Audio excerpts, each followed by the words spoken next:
Move your ass.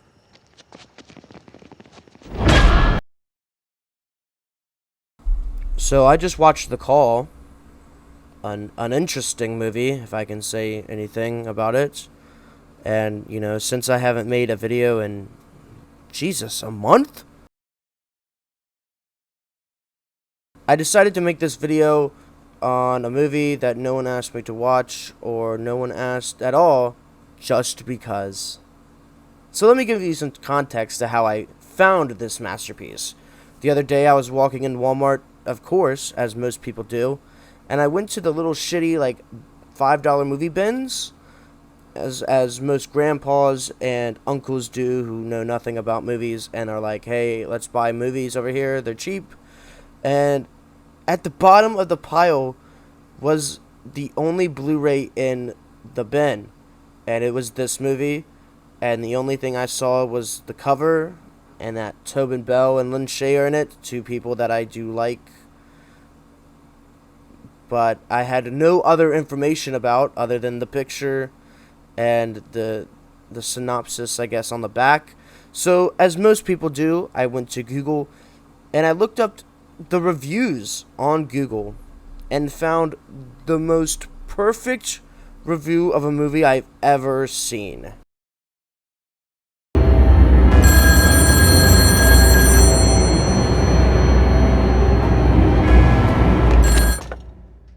Now, I'm going to pop it up on the screen, of course. But I would like to read it for you as well, because it helped me so much.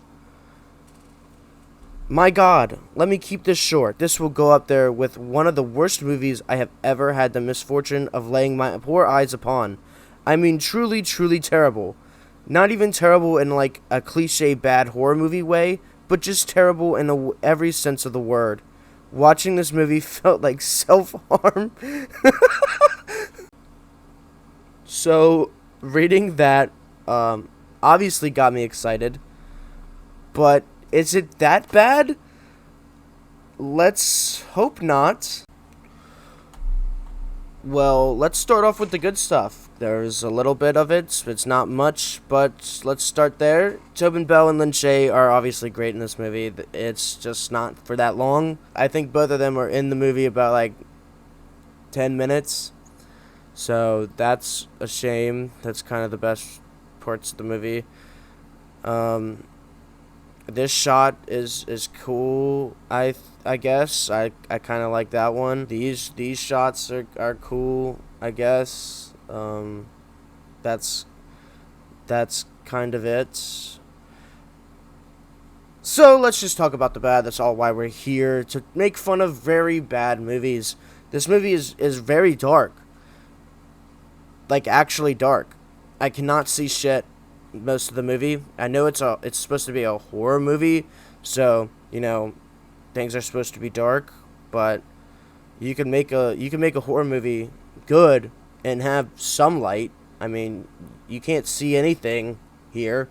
I get it's take place in the 80s or some shit, but, like, turn some fucking lights on. Like, what are we doing here? But let's talk about the story. So, basically, Tanya, she sucks. Spoiler alert. She's awful.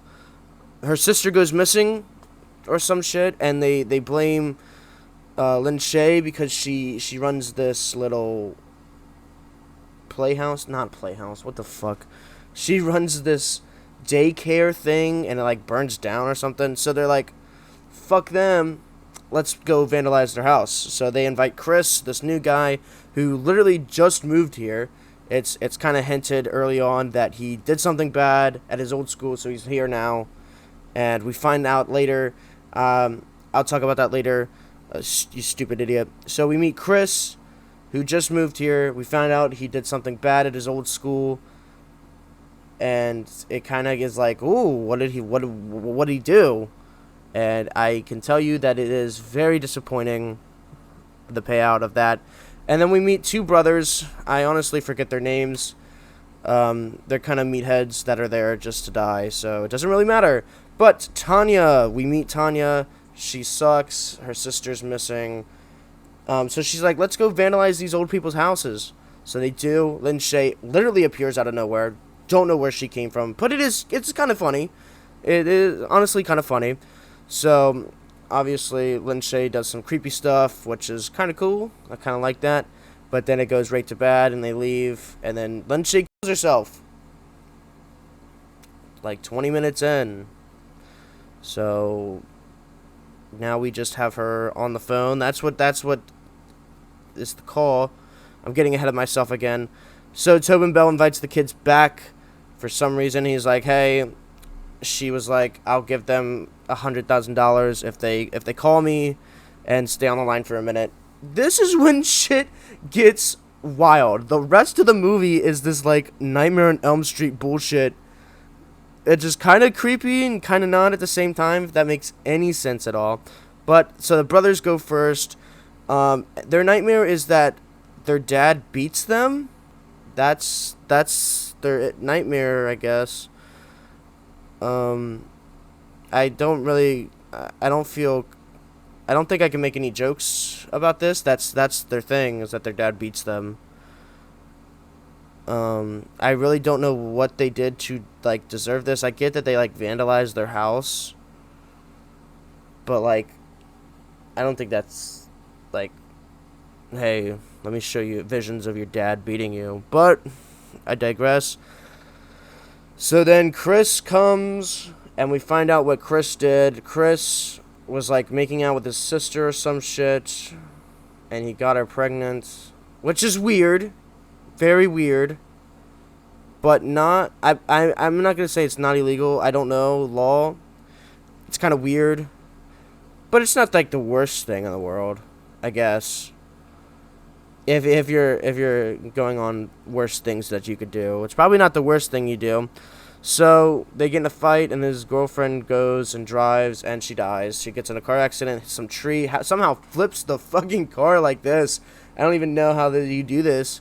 But yeah, she dies, and then he moves. So that's what Chris did, and they acted like he like murdered like 15 people at the other school. So not really that bad either. And Chris also didn't do anything to these people. Earlier, whenever they go vandalize the house, they're throwing rocks in the windows. Chris puts his down, and they leave. It shows the meme from the beginning, but he just leaves. And I guess he didn't tell anyone that they did that. But Chris didn't do anything. So, Team Chris. Fuck them. But then we get to Tanya. Chris does it. He escapes. And we get to Tanya. Tanya's shitty person. Like the actual shitty person that deserves something like this. So, it's revealed that Tanya kills her sister instead of Lin Shaye, because she's getting more attention. And at the beginning of the movie, they're talking when they all meet. We get a little hallucination of this girl in the little horse thing. I don't know what they're called. I'm probably sounding dumb, but the little carousel, that's what they're called. So we get a little hallucination of the carousel, and there's like a girl there, and at that moment I was like, well, she killed her. Obviously, why would she be haunting her? But so we get the realization that Tanya killed her sister and not Lin Shaye, which is like, yeah, she deserves this Nightmare on Elm Street bullshit. Not the other people. But so they escape. They shoot Tobin Bell. He dies. So shout out to Tobin Bell for getting a paycheck. And then the movie just kind of ends. It just stops. There's no like. They go back and get the phone call. Chris goes back, answers the phone, and then the movie ends. It just fades to black. Not even fades to black. Hard cut to black. And then the credits roll. It's only an hour and a half. Things do happen in this movie. Most of them are not good things. But I do want to go back for a second. And Chris fucking did it. Chris escaped. And I guess Tanya too, but fuck Tanya. Tanya doesn't count. Chris escaped and won the challenge.